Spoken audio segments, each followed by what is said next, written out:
Ok? Tem uma ideia muito legal sobre Judas que diz o seguinte: na verdade, Judas não vendeu Jesus por 30 moedas. Foi ele que se vendeu por aquelas 30 moedas. Ok? Sim, com certeza. Só que Jesus Judas se entregou, né? nunca vai poder dizer que não foi uma pessoa melhor porque não teve uma oportunidade. Sem dúvidas. Ok? Sim. Então, pelo menos a sua consciência está limpa de, eu tentei, eu dei o meu melhor, eu fiz o que eu podia. E aí tem uma frase que ela é do pastor Josué Gonçalves, que é muito legal, que diz o seguinte: não há arrependimento na excelência. Se você fez a sua parte, deu o seu melhor, sem nada que se queixar. O pai do filho pródigo não tinha do que se queixar daquele garoto ter saído de casa. Ele fez a parte dele. Então, se você deu o seu melhor, insistiu, tentou ajudar, mas o cara quis seguir a rota dele, que tristeza. Mas você nunca vai olhar lá na frente e dizer, cara, eu podia ter feito. Sabe quem morreu com esse sentimento? Paulo. Por quê? Paulo é fruto de alguém que não desistiu, ok? Sim. Barnabé. Sim.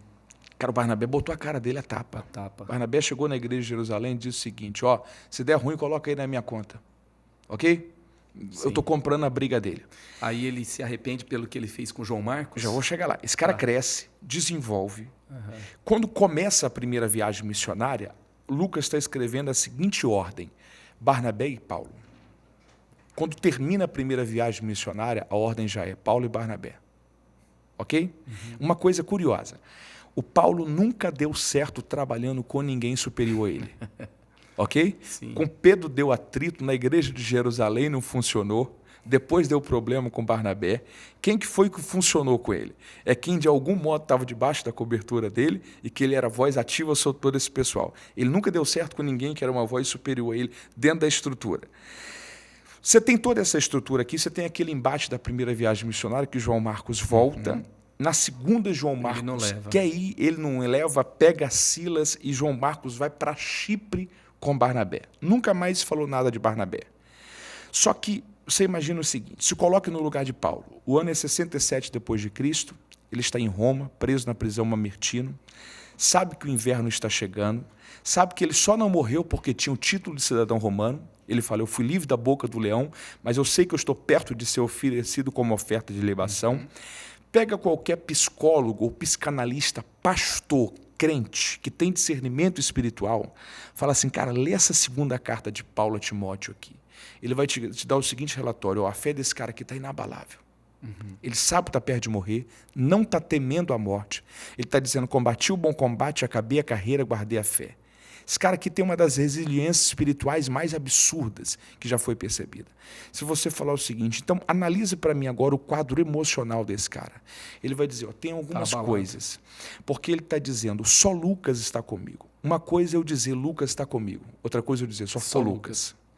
Ele escreve uma carta dizendo assim: vem depressa. Uma coisa é eu falar: Timóteo, será que você pode vir? Outra coisa é falar assim: vem depressa. Ele está se sentindo rejeitado, porque ele está dizendo: Demas me abandonou, Alexandre o Latueiro me traiu, os de Roma não me defenderam, os da Ásia me abandonaram. Aí ele vai pedir 3 coisas. Olha a estrutura extraordinária desse cara. Ele sabe que está perto de morrer, mas ele está pedindo: traga os meus livros. Esse cara está perto de morrer, mas querendo aprender. Olha que incrível ser humano que o Paulo era. Traga a capa, porque o inverno está chegando e eu sei que eu vou passar muito frio. Só que o cara que está morrendo, ele sente falta de alguém que quando precisou de uma segunda chance, ele não deu. Uau. Ok? O nome disso daqui é ressentimento. Tá, e ele fala: traga-me João Marcos. Né? Paulo morreu sentindo falta de um jovem, se sentindo sozinho, que quando esse jovem precisou de uma segunda chance, ele olhou para esse cara e falou assim: não, comigo não, você nunca mais cresce. Ok? Aí vai dar problema de novo. O Barnabé abraça não leva de novo. E fala assim: não. O que o Barnabé, em outras palavras, estava dizendo era o seguinte: Paulo, na hora que você precisou de alguém com misericórdia, eu não te deixei só. Eu também não vou deixar esse cara aqui, não.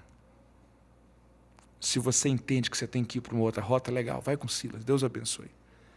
Cara, mas você vai sair da história, não tem problema. Ninguém vai ouvir falar mais de Barnabé, não tem problema.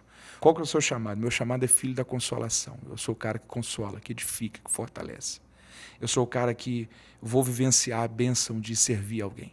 Aí ele pega João Marcos e ele segue com João Marcos.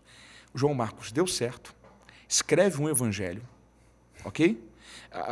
O evangelho mais curto, o Zero evangelho... foi o primeiro escrito, no ano 51, ok? O evangelho de Marcos, na verdade, é o evangelho de Pedro. Pedro não escreve um evangelho. Sim. O evangelho de Marcos é aquele que Pedro tinha sido morto recentemente, e ele tem aquela urgência de passar as notícias do evangelho que ele coletou com Pedro, ali em Roma, nos últimos dias de Pedro também, e ele escreve, ele é muito rápido, ele é muito direto, ele foca na salvação. Né?